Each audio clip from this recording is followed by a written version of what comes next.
बड़ी खबर आपको बता दें, यूएन में भारत ने मजबूती के साथ अपना पक्ष रखा है और पाकिस्तान को फटकार लगाई है और साफ तौर पर कहा है कि पीओके में अवैध कब्जा खत्म करे पाकिस्तान, क्योंकि कल पाकिस्तान के कार्यवाहक प्रधानमंत्री ने यह बात कही थी और अब भारत की तरफ से कड़ी प्रतिक्रिया। उम्मीद भी थी कि लताड़ लगाई जाएगी भारत की तरफ से और यूएन में पाकिस्तान को करारा जवाब दिया है भारत ने। Pakistan has become a habitual offender when it comes to misusing this august forum to peddle baseless and malicious propaganda against India. PoK में अवैध कब्जा खत्म करे पाकिस्तान, ये साफ तौर पर भारतीय काउंसिल ने अपना पक्ष रखा है। आतंकवाद के खिलाफ कार्रवाई करे पाकिस्तान, सिर्फ दिखावा करता है और आतंकवाद के खिलाफ कड़ी कार्रवाई करने की जरूरत है पाकिस्तान की तरफ से। यूएन है, बर्तानिया है, फ्रांस है और ऑस्ट्रेलिया है, लेकिन ये साथ साथ जो है वो जो 5 आई इंटेलिजेंस सिस्टम उनमें भी शामिल है। एक तो ये है कि पाकिस्तान का पिछले 20-25 साल में बड़ा कलीदी किरदार रहा है। सबसे अहम खित्ते में सबसे अहम किरदार, सबसे ज्यादा कुर्बानियां हमने दी।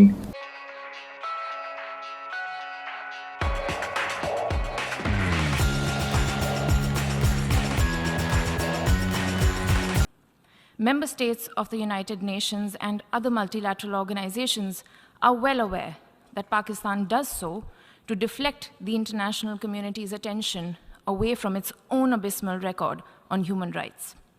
We reiterate that the Union territories of Jammu and Kashmir and Ladakh are an integral part of India.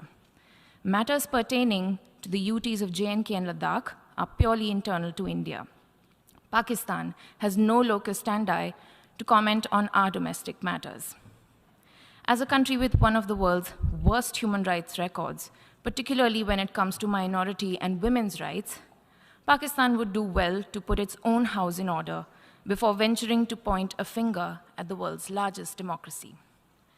A glaring example of the systemic violence against minorities in Pakistan was the large-scale brutality perpetrated against the minority Christian community in Jaranwala in Pakistan's Faisalabad district in August 2023, where a total of 19 churches were gutted and 89 Christian houses were burnt down. Similar treatment has been meted out to the Ahmadiyyas, whose places of worship have been demolished. सबसे ज्यादा महाजरीन को हमने मेजबानी की सबसे तवील अरसे के लिए दुनिया की तारीख में, और हम विक्टिम रहे हैं और हमें सपोर्ट चाहिए इंटरनेशनली, चाहे क्लाइमेट चेंज हो, चाहे कर्जे का इशू हो या चाहे डेवलपमेंट का इशू। नंबर 1 के पाकिस्तान का किरदार रहा है और जोरदार तरीके से बताएं कि हमने कुर्बानियां दी हैं, काविशें की हैं अमन के लिए। बाकी जो हुआ अफगानिस्तान में वो तो हमारा नहीं था, वो तो नालायकी अमरीकनों की और बाकियों की। नंबर 1। नंबर 2, हमारा जो एक पड़ोस है हिंदुस्तान, जिसको बड़ा चाहते हैं मगरबी ममालिक, उसका असली मकरू चेहरा बेनकाब हो गया है कि कनाडा जो G7 का मुल्क है, नेटो का मेंबर है और एक ग्रुप है जिसे कहते हैं 5 आइज एशेलॉन। वो है 5 आइज का मतलब है कि अमेरिका, बर्तानिया, ऑस्ट्रेलिया, न्यूजीलैंड और कनाडा, इनका एक इंटेलिजेंस ग्रुप है और ये आपस में इंटेलिजेंस शेयर करते हैं।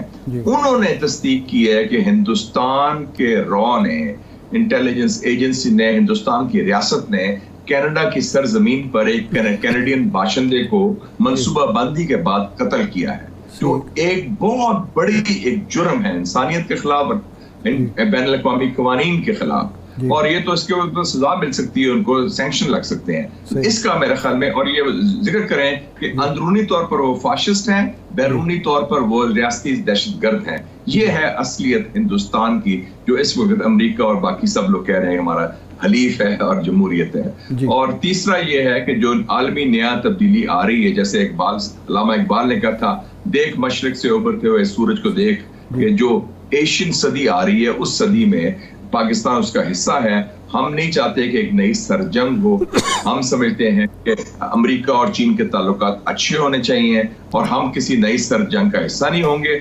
और इस एशियन सदी की बात करें और इसमें कहें कि हम तो पुल का किरदार हमने माजी में अदा किया, हम आइंदा भी करेंगे। तो मेरे ख्याल में इन लाइंस पर होगी तो बड़ा एक जोरदार क्लियर मैसेज आएगा। उसमें कोई हाथ मलने की जरूरत नहीं, घबराहट की जरूरत नहीं।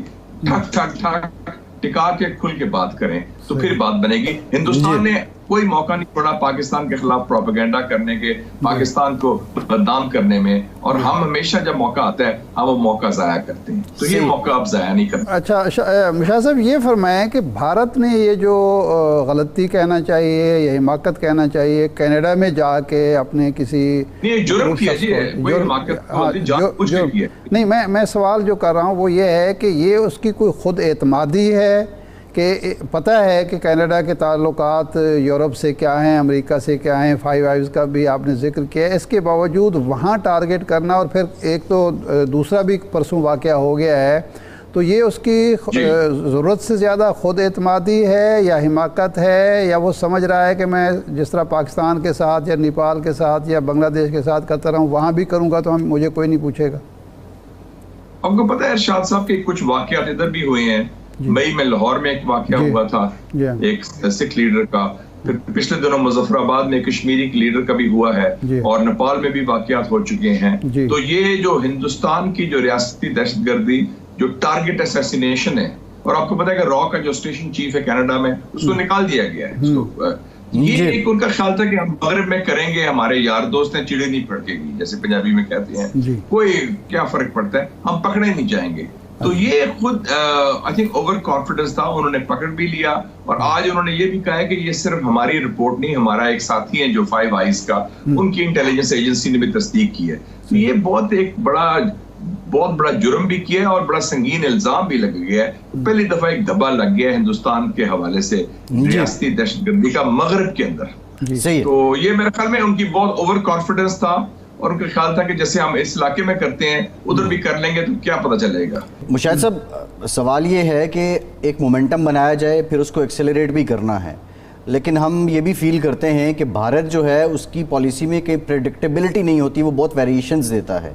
इस मौके को एक बड़ा मौका समझते हुए हमारी पॉलिसी में क्या कुछ होना चाहिए कि ये धब्बा चस्पा रहे भारत के साथ? मेरे ख्याल में पहली बात है, एक फैक्ट शीट या डोसियर तैयार करें जो यूएन सिक्योरिटी काउंसिल के सारे 15 मेंबर्स को दी जाए, ठीक, और G7 के मेंबर्स को दी जाए जो उनका क्राउड है, और हम बाज़ाब्ता एप्लीकेशन भी फाइल करें ह्यूमन राइट्स काउंसिल में जिनीवा में, क्योंकि ये इंसानी हकूक की खिलाफ वर्जी सिर्फ नहीं हुई, एक कत्ल हुआ है, और उस हवाले से हम कहें कि जनाब ये काम ये हिंदुस्तान कर रहा है। फिर जो डिफरेंट NGOs हैं, खालिस्तान मूवमेंट बड़ी एक्टिव है, इस वक्त कोई 1 मिलियन सिख रहते हैं कनाडा में, अब उनको मोबिलाइज करें, और एक अमेरिका में खालिस्तान कश्मीर रेफरेंडम फ्रंट भी बना हुआ है, और उसको भी मोबिलाइज करें। और मेरे ख्याल में तो इंटरनेशनल कोर्ट भी जाना चाहिए, नॉट हमारी गवर्नमेंट की तरफ से डायरेक्टली, लेकिन कोई इंटरनेशनल इदारों की तरफ से, कानूनी माहिरीन की तरफ से, कि ये कम से कम हिंदुस्तान के खिलाफ पाबंदियां लगाई जाए, रॉ को डिक्लेयर कर दिया जाए, और RSS को कि ये दहशतगर्द तंजीमें हैं। कम से कम हम आगे तो बढ़े ना, और फैक्ट्स के साथ बढ़े।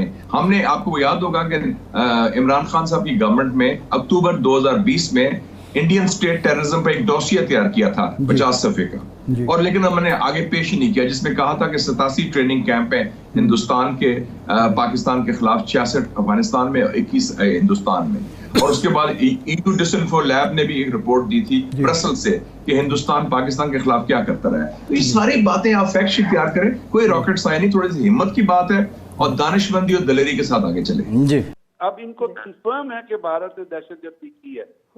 जो अपने मुल्क के अंदर दहशतगर्दी होती है वो किसी डिफरेंट रूल से लॉ से गवर्न होती है, लेकिन जब आप सरहदों से बाहर जाकर टारगेट किलिंग करते हैं वो वॉर क्राइम्स के अंदर आ जाता है, वो इंटरनेशनल अफेयर्स के अंदर आ जाता है।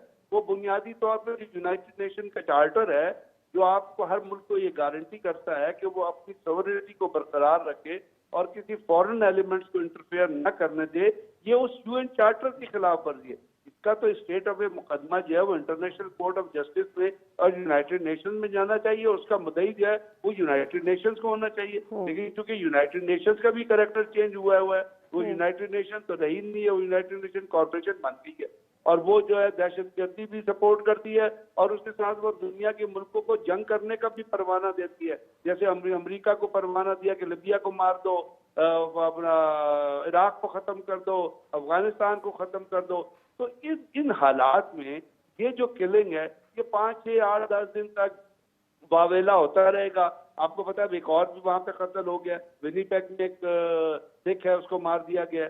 इससे पहले वो जो इन्होंने मारा, फिर जो सिखों को पंजाब के अंदर जो मारा है वो आपको पता है, जो सिखों के ऊपर ट्रैक्टर चढ़ाए वो आपको पता है, जो छत्तीसगढ़ से लेके जो रेड कॉरिडोर इंडिया ने डिक्लेयर किया हुआ है, पिछले 10-15 साल से वहां पे आजादी की मुहिम चल रही है।